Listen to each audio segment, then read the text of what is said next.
ಪದೇ ಪದೇ ಬಂಗಾಳಕ್ಕೆ ಹೋಗ್ತಿರೋದೇಕೆ ಅಮಿತ್ ಶಾ? ಚುನಾವಣೆ ಗೆದ್ದ ಮೇಲೂ ಅಲ್ಲಿ ಅಂತಹ ಕಾರ್ಯವೇನಿದೆ?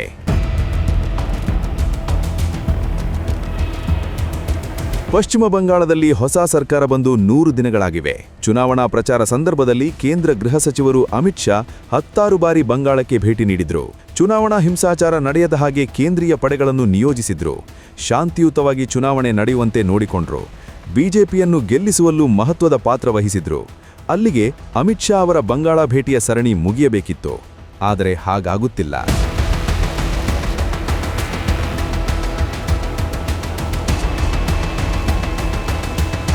ಹೊಸ ಸರ್ಕಾರ ಬಂದ ಮೇಲೂ ಕೇಂದ್ರ ಗೃಹ ಸಚಿವರು ಪದೇ ಪದೇ ಬಂಗಾಳಕ್ಕೆ ಭೇಟಿ ನೀಡುತ್ತಲೇ ಬಂದಿದ್ದಾರೆ. ಕಳೆದ 1 ತಿಂಗಳಲ್ಲೇ ಅವರು 2ನೇ ಬಾರಿಗೆ ಪಶ್ಚಿಮ ಬಂಗಾಳಕ್ಕೆ ಮೊನ್ನೆ ಭೇಟಿ ನೀಡಿದ್ರು. ಅವರ ಇಂತಹ ಭೇಟಿಯ ಹಿಂದೆ ಕೇವಲ ಆಡಳಿತಾತ್ಮಕ ಕಾರ್ಯಕ್ರಮಗಳಷ್ಟೇ ಅಲ್ಲ, ಭಾರತದ ಭದ್ರತೆಗೆ ಸಂಬಂಧಿಸಿದ ಪ್ರಮುಖ ತಂತ್ರಗಳೂ ಅಡಗಿವೆ. ಏನಿದು ಅಮಿತ್ ಶಾ ಭೇಟಿಯ ರಹಸ್ಯ? ಇಲ್ಲಿದೆ ಡೀಟೇಲ್ಸ್. ಚಿಕನ್ಸ್ ನೆಕ್ ರಕ್ಷಣೆಗೆ ಅಮಿತ್ ಶಾ ತಂತ್ರ.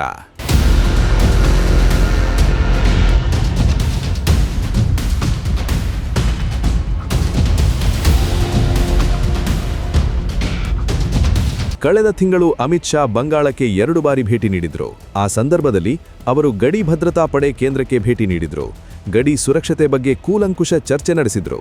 ಅಲ್ಲದೆ ತಾವೇ ಖುದ್ದಾಗಿ ಗಡಿಗೆ ತೆರಳಿ ತಂತಿಬೇಲಿ ನಿರ್ಮಾಣ ಕುರಿತಂತೆ ಎದುರಾಗಿರುವ ಸವಾಲುಗಳ ಬಗ್ಗೆ ಅರಿತುಕೊಂಡಿದ್ರು. ಅದಕ್ಕೆ ಪರಿಹಾರವನ್ನೂ ಸೂಚಿಸಿ ಬಂದಿದ್ರು. ಅದರಂತೆ ಈಗ ತಂತಿಬೇಲಿ ನಿರ್ಮಾಣ ಕಾರ್ಯ ಸರಾಗವಾಗಿ ಸಾಗಿದೆ.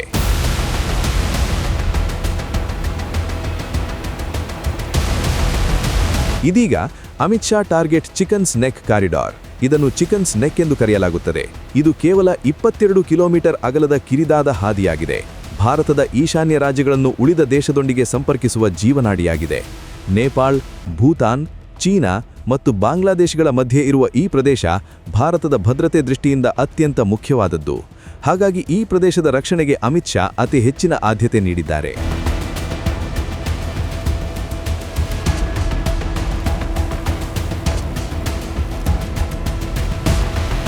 ಈ ಪ್ರದೇಶದ ಮೇಲೆ ಚೀನಾ ತನ್ನ ಕಳ್ಳಗಣ್ಣು ಇಟ್ಟೇ ಇದೆ.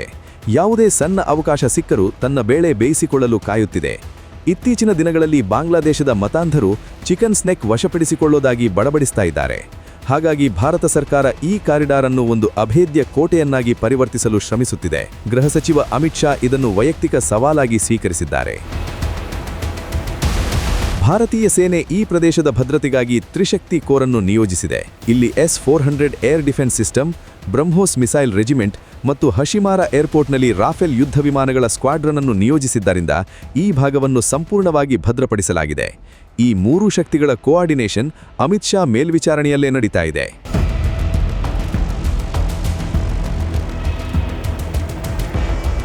ಅಷ್ಟೇ ಅಲ್ಲ, ಈಶಾನ್ಯ ರಾಜ್ಯಗಳಿಗೆ ಪರ್ಯಾಯ ಮಾರ್ಗ ಕಲ್ಪಿಸುವುದು ಒಂದು ಮಹತ್ವದ ಯೋಜನೆಯಾಗಿದೆ.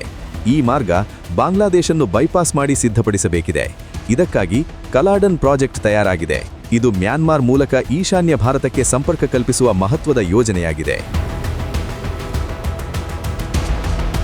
ಈ ಎಲ್ಲ ಯೋಜನೆಗಳ ಬಗ್ಗೆ ಸ್ವತಃ ಮಾಹಿತಿ ಪಡೆಯುವುದು ಮತ್ತು ಭದ್ರತಾ ಪಡೆಗಳಿಗೆ ಸಲಹೆ ನೀಡುವುದು ಅಮಿತ್ ಶಾ ಉದ್ದೇಶ. ಅಮಿತ್ ಶಾ ಅವರ ಈ ಭೇಟಿಗಳು ದೇಶದ ಗಡಿ ಭದ್ರತೆಯನ್ನು ಬಲಪಡಿಸುವ ಮತ್ತು ಚೀನಾ ಅಥವಾ ಯಾವುದೇ ನೆರೆಯ ದೇಶದ ದುಸ್ಸಾಹಸಗಳನ್ನು ತಡೆಯುವ ಗುರಿಯನ್ನು ಹೊಂದಿವೆ. ಅಮಿತ್ ಶಾ ಇದ್ದಲ್ಲೆಲ್ಲ ಏನೋ ಹೊಸ ತಂತ್ರಗಾರಿಕೆ ಎದ್ದೇ ಇರುತ್ತೆ ಅನ್ನೋದು ಇಲ್ಲೂ ಸಹ ನಿಜವಾಗಿದೆ.